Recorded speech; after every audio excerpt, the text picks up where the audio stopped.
Be the right club. Be the right club today. Yes!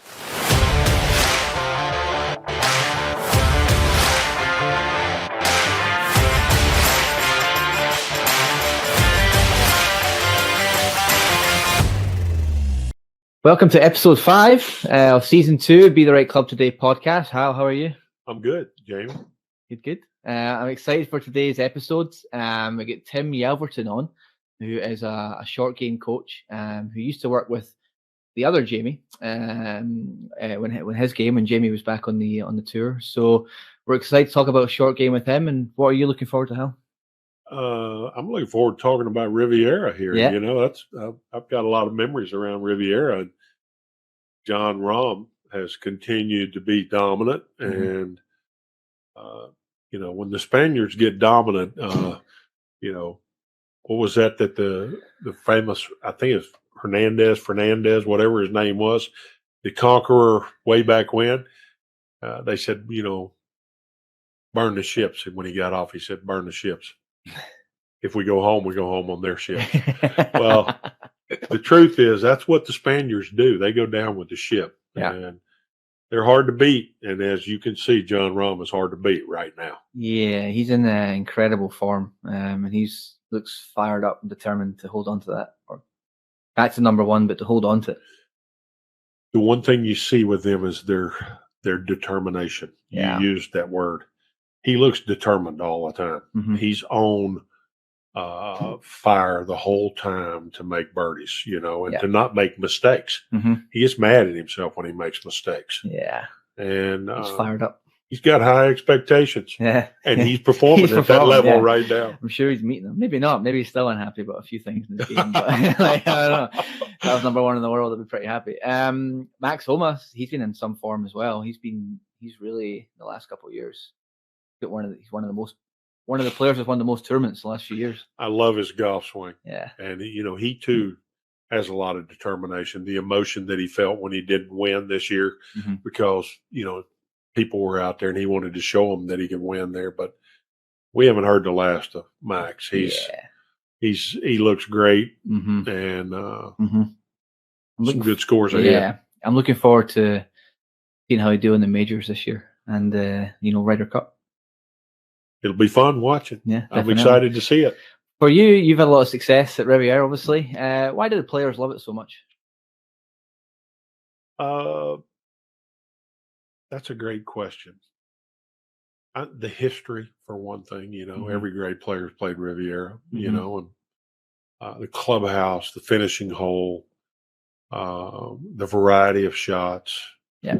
It's a different grass than we normally play, Kikuyu. But anyway, I don't know. I think the finishing holes are great. Yeah. And I love the variety there. There's a lot of different kinds of shots there. Yep. Has it changed much since when you played it? Well, that's a good question. I haven't played it in a long time. It probably has changed quite a bit. Yeah. I don't. They changed the 8th hole when I won at the PGA there. The 8th hole was a way different hole than it is now. Yeah. So I don't know how much more the other holes have changed. They've made it longer. Yeah. 12 is significantly longer. That's a monster of a hole now. Yeah. But anyway. Well, great. I had the fortune to play there for the first time in December, and I absolutely loved it. I thought the par threes were really cool. Why did you like it? It's just cool. Like you said, the history that's associated with it. I really like the greens are very interesting in certain runoff areas. A lot of fun. I think it was like 7th hole, a huge big runoff area. So it makes the approach shots pretty tricky. Yeah. I like having to maybe shape it a little off the tee. There's a little bit of a mix of holes out there where I think it's 12 or 13. I know Max and Ram are hitting that cut off the left trees, but it sets up for more of a draw. But you got to work it a little bit out there, keep it between the trees. Really. Yeah, you do need to work it there. Yeah, which is a lot of fun. I can't enjoy that. But, exactly, yeah. But right after the break, we'll have Tim Yelverton joining us, and the other Jamie and Hal will be taking care of that interview for us. So we're looking forward to a little bit of short game chat, and we'll be right back. This episode is brought to you by Holderness and Bourne. Let's talk about their polo shirts for a second. The fit and fabrics are one of my favourites out there, but Holderness and Bourne really changed the game with the collar on their shirts. You can really spot a Holderness and Bourne collar. It has premium interfacing, sewn-in collar stays, and an English cut that is modern but not too aggressive. Ultimately, what does that all mean? It means you look more polished and more put together. A great collar can frame your face and give you great posture. A great collar also stays sharp, especially in the heat of the summer as you sweat, or maybe you're sweating over those nervy 6-footers. Check them out at hbgolf.com and use code HSutton15 for 15% off your next order. Welcome, everybody, to the episode 5 of Be the Ray Club Today podcast. We've got Tim Yelverton on today, short game specialist from Old Waverly in Mississippi, and he's worked with Jamie Marshall some for quite a while, and he's a good friend of Jamie. So I'm going to let you and Tim take this over. Awesome. Yeah, I just wanted to start off, say thanks, Tim, for giving us your time today. Awesome to have you on our podcast. So Tim and I go back quite a ways during my playing career. Tim was my short game coach. He's a phenomenal short game coach, works with a lot of the best players in the world now, and just a great guy. So Tim, I think starting off, if you wouldn't mind, just share a little bit about your journey, where it started for you, your coaching journey, and how you got to start working with some of the best players in the world. Yeah. Hal, Jamie, both. Thank you guys for having me. I played college golf at Southern Miss, and then finished in 2002 and had won a few events. And as like we all think, it's time to turn pro and go make a lot of money on the tour and win a bunch of trophies. And after a few years, that was not happening. I was playing okay, but I kind of got sort of an itch to start coaching, and I actually thought I wanted to be a college golf coach. So in 2006, I was the assistant coach at Southern Miss, and did that for one season. And then VJ Trolio, who also played at Southern Miss and a real good friend of mine, he called me and asked me if I wanted to come teach at Old Waverly. And then he said, "You got a pretty good short game. Why don't you come up here and teach short game? I'll teach full swing, and then we'll never compete for lessons. We'll be a team." And 16 years later, here we are. So it's been really fun. And at first I was almost scared that I would never find enough people that would want to work on their short game. I know a lot of golfers don't take lessons to begin with, and then even fewer take putting lessons and short game lessons. So at first I was a little nervous for sure, but it's worked out great. It's been a fun ride so far. That's awesome. We see that a lot here. I mean, obviously we teach a lot of full swing here at the academy, but there are more and more people come in asking us about short game stuff. So we can do a little bit here indoors. But why don't we talk about a little bit about what you see in a lot of the amateurs you teach, and as far as the technique you like to teach. Yeah, well, we'll start putting first. With higher handicap players, if you will, or amateur golfers, or those that don't have as much time to play, we all know how important speed is and distance control is with putting. And then that's one of the things that you can build a good stroke indoors, without a doubt. Big fan of the putting arc and things like that. Training aids. If you look at the training aids on the market today for putting improvement, not all, but almost all of them are, stroke related, right? So you can build a good stroke, but then you still have to get on the grass or some form or fashion to be able to apply it and then work on green reading and distance control. So I try to have players somewhat calibrated, if you will, with their stroke, especially those players that are on time budgets. That work 40, 50 hours a week. I really like for those players to have their setup and their stroke work kind of done at home. So that when they do have 10 or 15 minutes after work, they can go work on some speed drills. They can do some green reading exercises, things like that. And that way they can apply the skills that they have, as opposed to I think probably the worst type of practice you can have is to pull 3 balls out of a sleeve, drop them on the green, and then putt, and then go to the next hole and putt. So I guess if I kind of broke it down, I would like, at first I want players working on technique, and then having that sort of calibrated, and then working on applying that technique with one ball for sure, with lots of anticipation. Yeah. So I want to throw something in here, Tim. Do you find that a lot of people want to practice on short putts because they get a good result? They never spend enough time working on long putts, and then they wonder why they're not a good putter because they can't figure out the speed of the greens and everything. You're not going to figure out the speed of the green on a 3-foot putt, basically. Mm-hmm. And then I had kids that would tell me constantly, well, there's too many people on the green and I can't putt at a hole. Well, we don't have to putt at a hole to find the speed of the green out. So people are so result oriented. What are your thoughts on that? I agree. I mean, I think one thing is players really want to use their practice to build confidence, which is understandable. We all do. That being said, making a lot of 3-footers or 30 putts on a chalk line or things like that, well, I'm not saying that's bad, but it's not very realistic to what they're about to go do on the golf course. So the more we can recreate an environment that we're about to go try and perform in, I think that translates better. Now, sometimes, the thing about random practice is it's harder. So we have to be realistic with our expectations of what we're trying to accomplish in training, that we're going to take over into that, performance world of whether it's the club championship or the US Open or anything in between.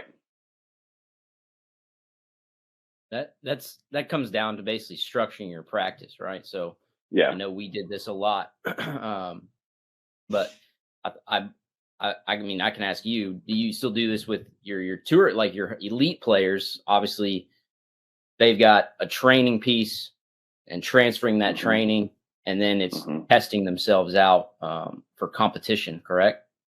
Yeah. When you and I were working together, and Carlos and Jonathan Randolph and Fast, the whole crew, it was always the 3 T's, right? We train, transfer, test. And it's still the same. It's basically the same format, but like everybody that I give a golf lesson to, I text them their plan at the end of the lesson. And that's kind of my notes or my filing system with every player I've ever given a golf lesson to, is like at the end of the lesson, I text, 1, 2, 3, 4. These are the 4 things we're going to go through. Cause I really want my players, especially junior golfers, college golfers, where they're around a lot of other golfers, I want them to know what they're going to do before they get to the putting green or before they get to the golf course. I want it to be very structured and objective, and because we know we have a tendency to just do whatever everybody else is doing if we don't really know what we're going to do before we get there. Right. So yes, yeah. I mean, just like we did years ago, it's the same with everybody I work with. Yeah, I think that helps a lot of the people we teach here too. How like these are people who work full time. They don't have a lot of time, and it's so easy for all of us to get caught up and just go into the course. And then we're just like, well, what am I going to do today? We don't really know. And then they just throw a few balls on the green and just whack a few putts. I think all you got to do is go try to make a living doing this. Yeah. And pretty soon you're going to figure out I need structure and I need to know what I'm going to do when I get there. And, I learned that early on. Turned pro in 1981, which was a whole, that's 42 years ago. And my first 6 months that I was out there, I realized that, hey, I have got to put structure in the way I do all of this. And 100%. Discipline is really important. Discipline Absolutely. To the structure. Yeah, Jim Gallagher was very gracious to say I was his short game instructor back in 2000, probably 9 or 10. And I mean, I was learning way more than he was learning from me. But the first few events I ever went to a tour event, the thing I noticed was what I saw everyone do on Monday, they were doing it again on Tuesday. And then on Wednesday, they were doing the same thing. And they weren't the most elaborate drills by any means, but they had a process and they worked that process, and they were fine with checking boxes on Tuesday and then coming back Wednesday and checking those same boxes. And I think sometimes we want to have this discovery every time we practice, and then we're always seeking something else instead of just getting in there and working, and just sweat and just check the boxes and then come back again tomorrow and do it all over again. So I think something that's really important for everybody to hear right now is you've got to put the right people in your life in place to help you find the structure that you need. But once you've got the right people in place and you've got the structure that you need, there's no substitute for all the hard work and discipline that it's going to take to put that into practice. And that's what you see at the professional level on the PGA Tour. They've got the right people in place. They have the structure, and then they have the discipline. And those people are there to make sure that they do it too. So, That's right. Isn't that what That's you right. see, Tim? Absolutely. I mean, they've got, they have a team, Yeah. Most guys out there now have I think everyone has a full swing coach. Most everyone has a putting short game coach. Obviously they have a caddy that's with them every shot of the day. They have some form of a body trainer, physios, something. A lot of players have stats, strategy coaches, nutritionists. I mean, it takes a village. There's no doubt about it. Because at that level, I mean, just a tenth of a shot here and a tenth of a shot there is all the difference in making it to Atlanta or barely keeping your card. So I've got a question at this point. How many guys steer you in a wrong direction, basically? I mean, when you ask a question, do they give you the complete truth, or do you have to turn to the caddy to get the realistic truth? That's a tough question, I know, because I'm hitting on something. We find it difficult to be honest. We want to think of ourselves being better. So I put you on the spot, Tim.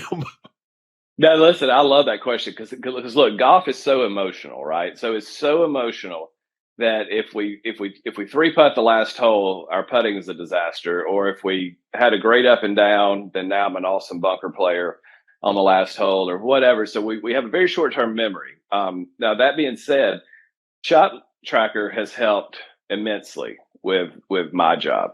I work also with Hunter Stewart, a lot of the players we work in tandem with. So he has their their scoring around the green, how they're putting inside of 10 feet, how they're putting their mid-range putts, their long putts.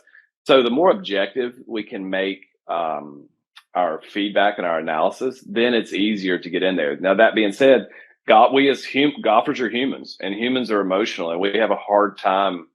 We kind of have our own narrative, if you will, of why did I shoot 71, right? And then some players really protect.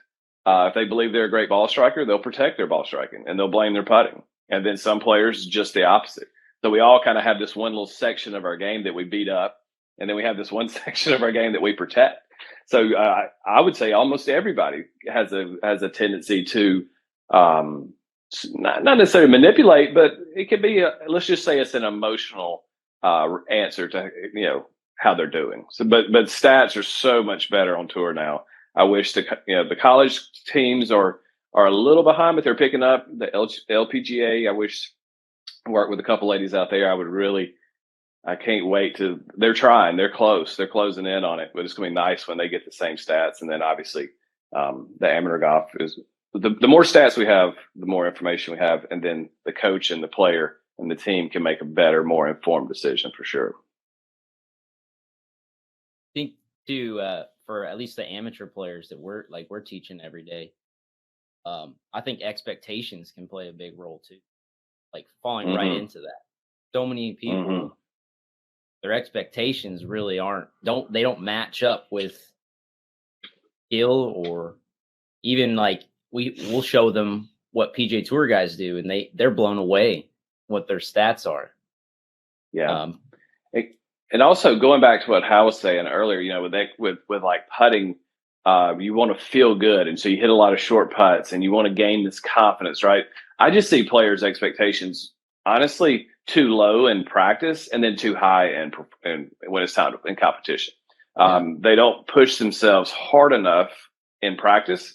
And all of a sudden, then they go play, this week they're at the Honda. It's a hard golf course to begin with. The wind picks up, the greens get firmer and faster. And then like that doesn't need to be the first time it's been hard. you need your practice and your prep to be hard. And you almost want, I had a basketball coach in high school. He was like basketball practice were so difficult, but like by the end of the game, you felt like it was halftime. I mean, it was just a piece of cake, and I think we need to kind of flip that a little bit. Some players do that well, but the majority of players make it too easy in practice, and then they have too high of expectation and performance in the tournament. Well, you mentioned emotions. That word came out several times. And in the game of golf, that's a big part of the game. And players ultimately don't want to really tell you what they're emotionally feeling all the time, where they're the weakest at. I mean, it's almost like a hidden secret, but yet that's the reason why I ask about the caddy, because the caddy is with them all the time. And if they're paying attention, that secret will become public to that caddy. And that's why you can sometimes get a little bit deeper to the core of the problem from the caddy than you can from the player sometimes. Yeah, no doubt. We don't like to feel vulnerable. You're right, because we feel like it's a weakness when it's not necessarily a weakness, but a lot of times it's just an opportunity where we can grow more. And that's why all these players at the top level are hiring people like me and, trainers and, strategy guys and whatnot is like, because they want to gain, a quarter of a shot here, a quarter of a shot there, because they know what that will do for them over the course of the season. But you're right. We definitely try to protect, certain areas for sure. There's no doubt about it. I mean, golfers are humans, like I said, and humans are very emotional. There's no doubt about it. Yep. Let's segue a little bit into some wedge play, chipping around the green. For our listeners, especially, got a lot of people trying to get better chipping. Obviously, get the ball up and down more often. What are some of the, when you're teaching an amateur golfer, what are some of the big flaws that you see more often than not? I think the most important thing in chipping is angled attack. And I think most of the time when better players struggle, so let me say this. I would say the most important thing in chipping is contact, because that's going to give you predictable ball speed and how that ball is going to launch, right? So if we understand how fast the ball is going to come out, how high or how low it's going to come out, and how much it's going to spin, then everything becomes much more predictable after that. Most higher handicap players, I'm usually honestly trying to get them to hit more down on it. They are usually, the bottom of their swing's too far back. Where good players, I'm usually trying to shallow them out. The bottom of their swing is usually too far forward. So I'm always working a lot on angled attack, where the club's starting to make contact with the ground, and then ultimately the angle that it's making contact with the ground. So those are the two things I look at a lot. Now, there's a lot of different ways to make that happen.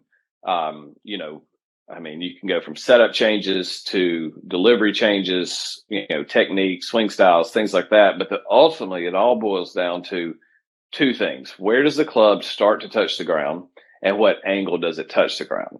And like I said, for better players, they usually hit too far in front of it. They kind of mash the golf ball in their full swing, and that's why they hit it far and solid. And then higher handicap players tend to usually kind of hang back and throw at it a little bit and swing a little more up on the full swing, not as much down. And, so it's usually not the same lesson, but I'm still trying to get them to do the same thing. And that's ultimately control the bottom of the arc in their short game in some form or fashion. Yeah, absolutely. Yeah.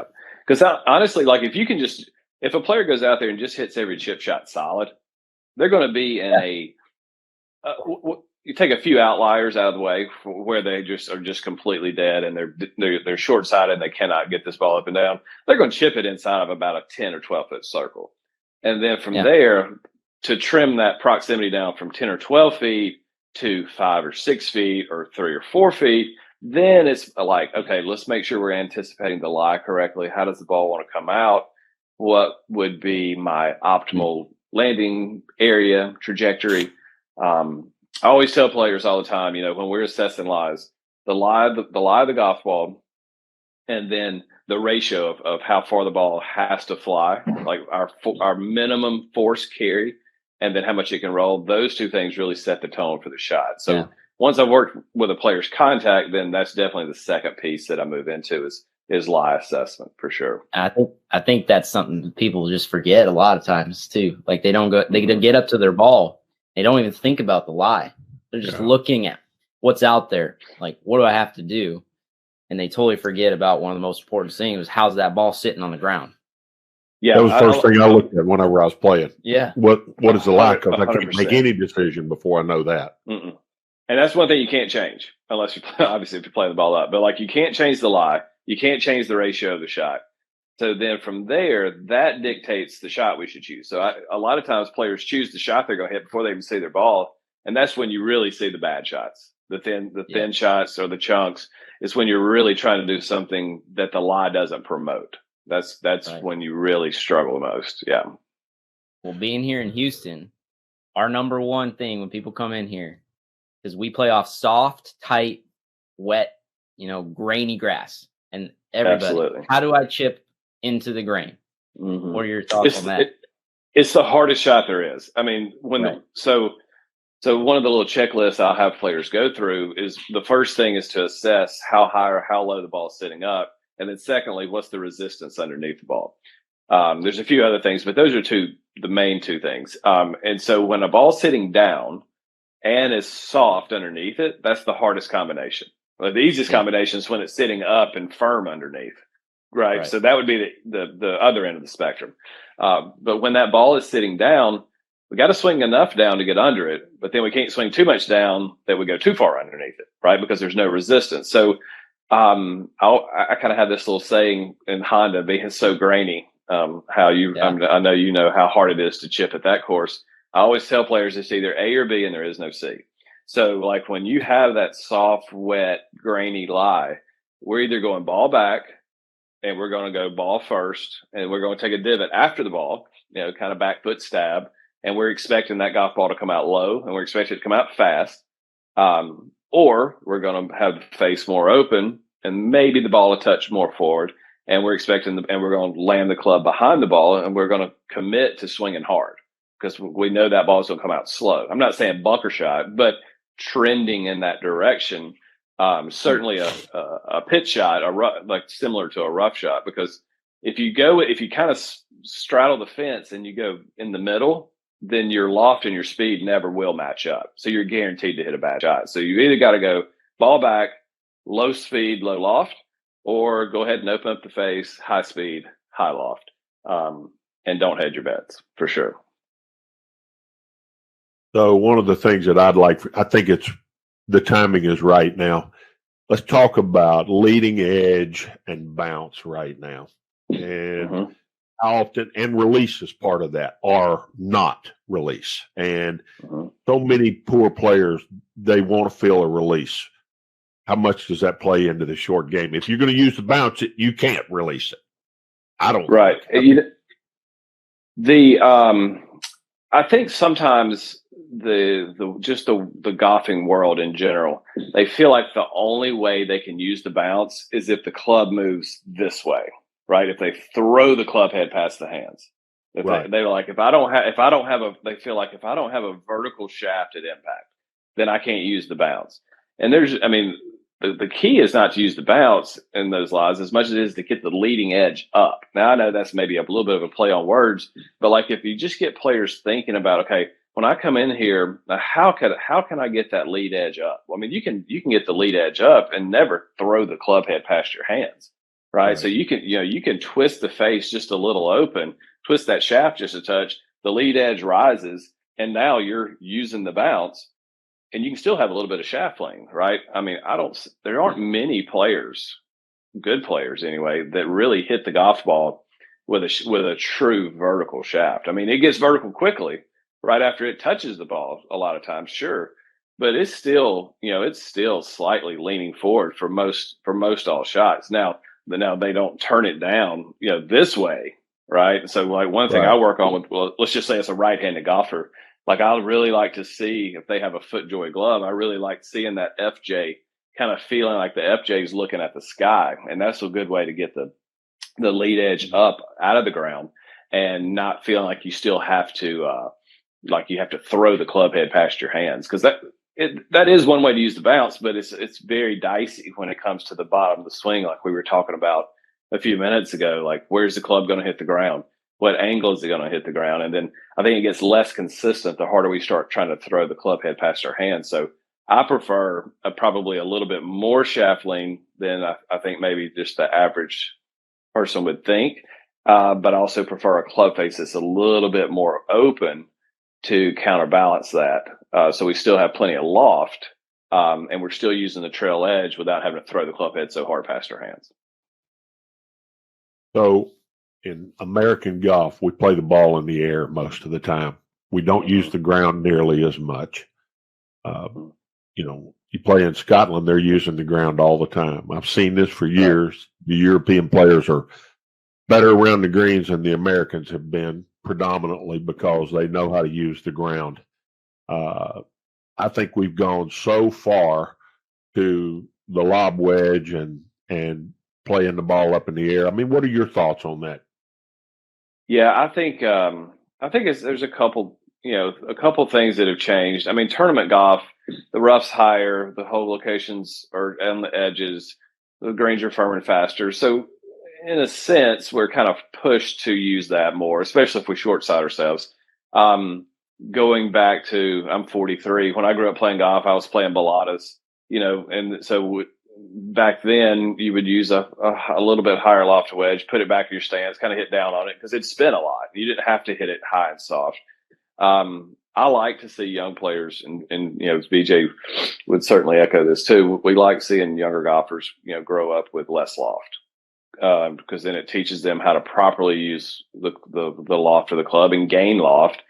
And then, so that'd be, I guess that's one part of my answer. Then the other part of my answer would be like, I agree with you 100%. Let's get the golf ball on the ground when we can, right? So I like for players practicing ratios a lot. And, Jamie could be 15 yards from the hole and I could be 15 yards from the hole. But if Jamie has a force carry of 5 yards and 10 yards to roll out, and I have a 10-yard carry and a 5-yard roll, his shot is considerably easier than mine, because we can get the ball in the ground center and it can roll. So if that shot's available, we need to practice that and not just rely 100% on flying lob wedge basically all the way to the hole. So I agree with your point, Hal, completely. And I like for players to practice with a little less loft to understand how they can manipulate the wedge to their advantage for sure as well. So what you're saying, and I hope everybody out there is listening, that keep all options open, not have just one option, basically. Absolutely. I mean, people ask me all the time, should I just use one club or should I chip with every club?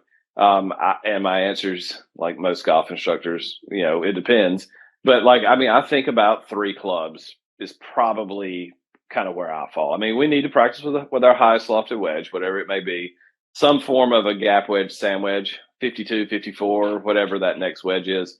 And then we need a club that we consistently can keep low.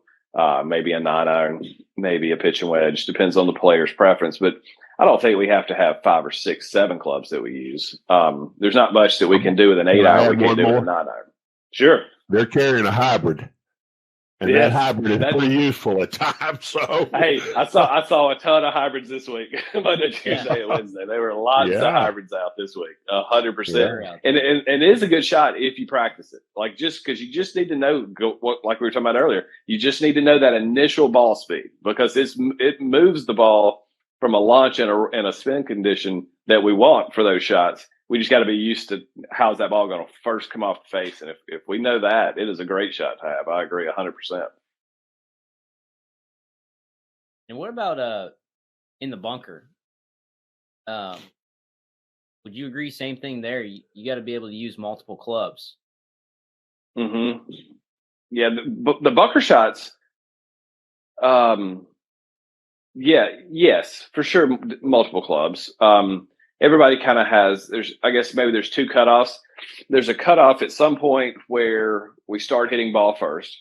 So everybody kind of has, whether they know it or not, sort of has a yardage in their mind. They're like, okay, I blast everything inside of 50 yards or 40 yards. And then after that, they start moving to, I'm going to touch the ball, then the sand. So that's one no pun intended, line in the sand where we don't cross. And then the other one is like, I think at some point you're like, okay, I have a stock bunker shot, and now I have sort of a high bunker shot. And you sort of know how far you can hit those with your, let's just say 58-degree wedge. And then after that, let's say it's 20 yards. Well, somehow between 20 and 40, you've got to get the golf ball, to come out faster and release more. And the easiest way to do it is to lower the loft. So, pitching wedge, sand wedge, gap wedge, those are great.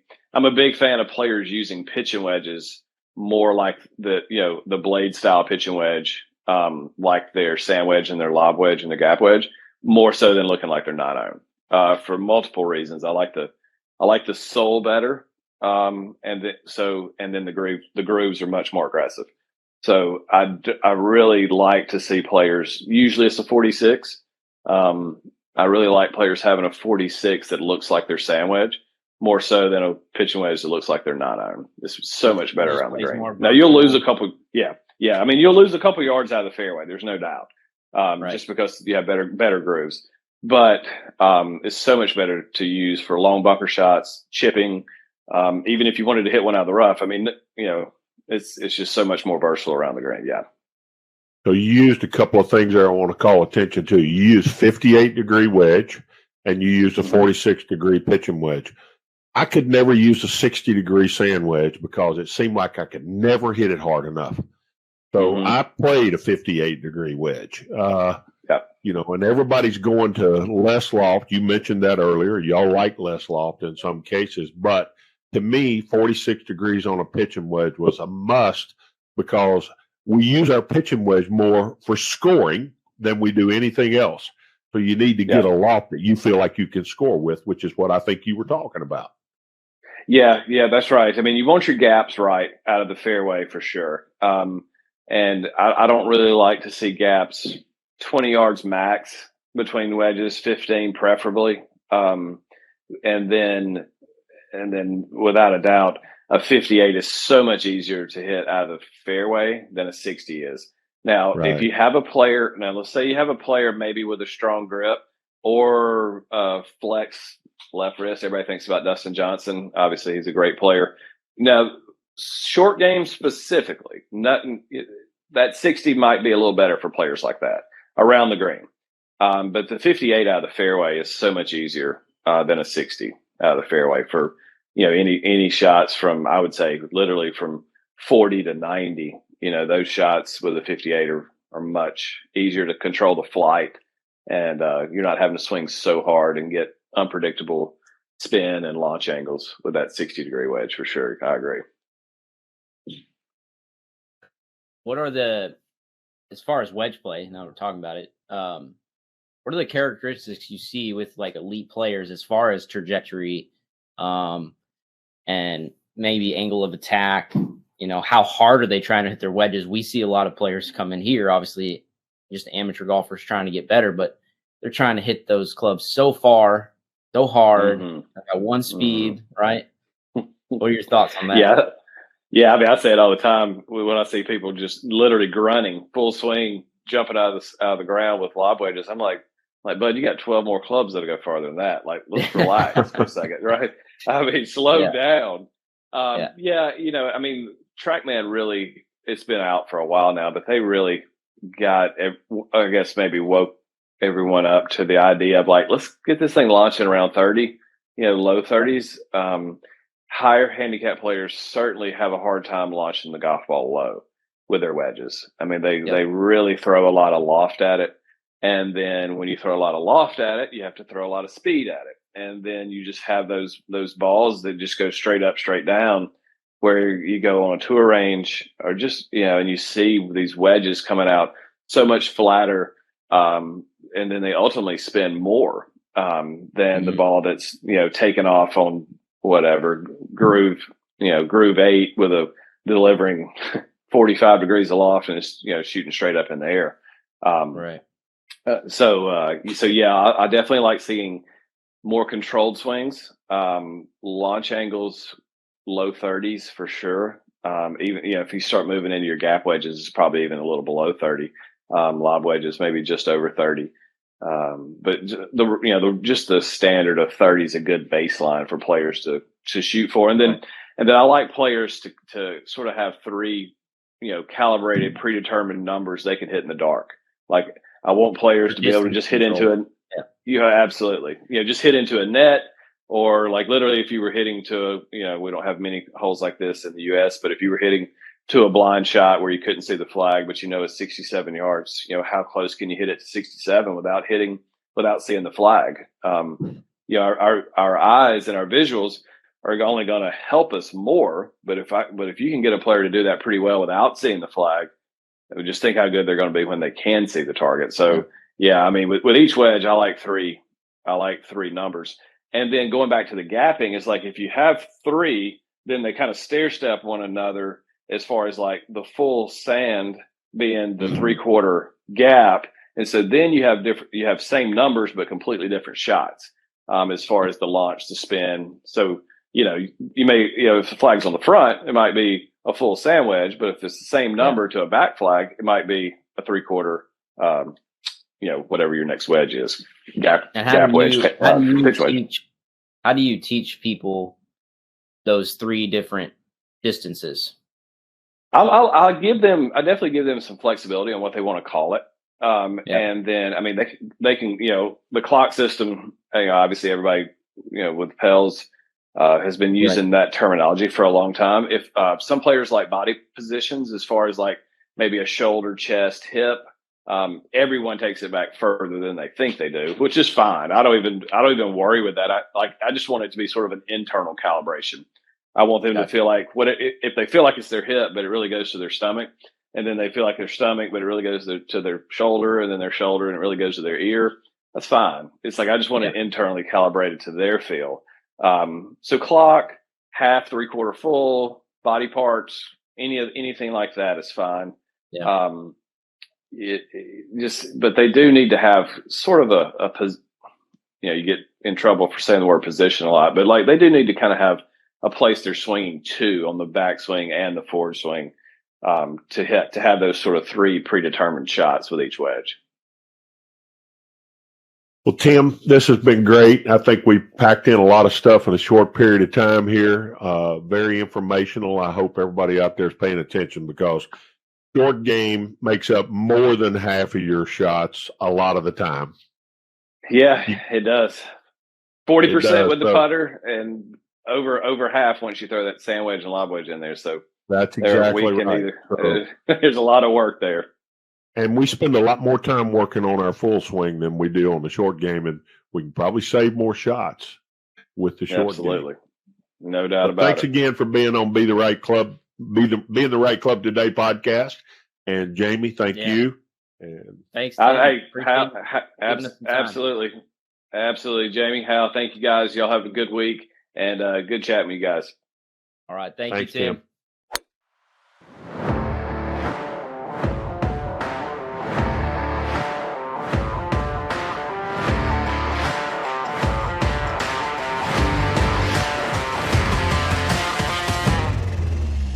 All right, welcome back to the show. That was a really great interview with Tim. His incredible. Listen to someone with that expertise talk about the short game. What was your key takeaways?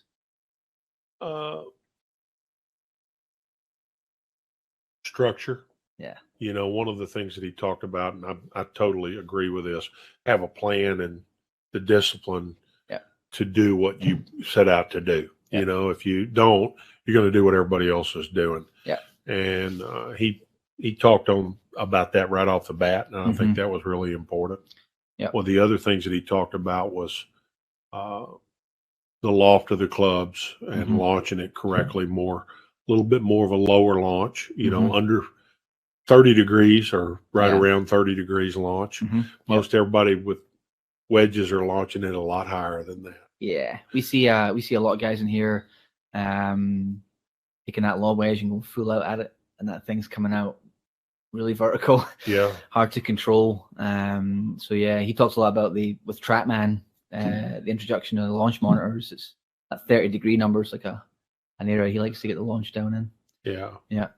He talked about the leading edge being higher than the bounce. which, the relationship of that to the ground is not so much, this as it is just the way you come into the attack angle that you come into it, where the leading edge is above the bounce. Yeah. So not much of a kind of throw of the hands, but more of your general attack angle into the ball. Right. Just to help get that leading edge up a little. Right. I love what he talked about grain. Here in Houston this time of year, you get that soft ground, but that grainy grass. And he was like, you have to accept A or B. It's either back in your stance and that ball's coming out a little fast, or we're moving it a little more up, using more bounce, and really committing to that and not getting caught in between. So that'll help a lot of people. Yeah. Choose something and stick with it. Yeah, exactly. Isn't that one of the hardest things in the game of golf is that we make a decision and then we see it through to the finish. Yeah. Most of the time we chicken out somewhere in here. Yeah. And, make a decision and then see if it's right. Yeah. Commit to it. You don't want to go into anything with the indecision. So one of the things we got coming up that I wanted to talk about, I mentioned it on here a lot, building Darmore Club out west of Houston. It's really going to be a fantastic place. I know a lot of y'all haven't seen the construction process, so we're fixing to start filming some of the things that we're doing out there so that y'all can watch the construction process as we go through it. Y'all don't have any idea or some of you don't have any idea what goes into green construction and tee construction and why we put a bunker where we put it and the slope of the greens and everything else. So we're going to start every podcast. We're going to have 5 to 10 minutes, and you can view this on YouTube. So if you go to YouTube, Be the Right Club Today podcast on YouTube, you'll be able to see that. And I think it'll be interesting for y'all to see that. Yeah, definitely. It's again, like I've been out there, it's a spectacular piece of property, and it'll be cool to see how it develops as we do those clips of the place. But yeah, thanks for tuning in, and we're looking forward to the next episode.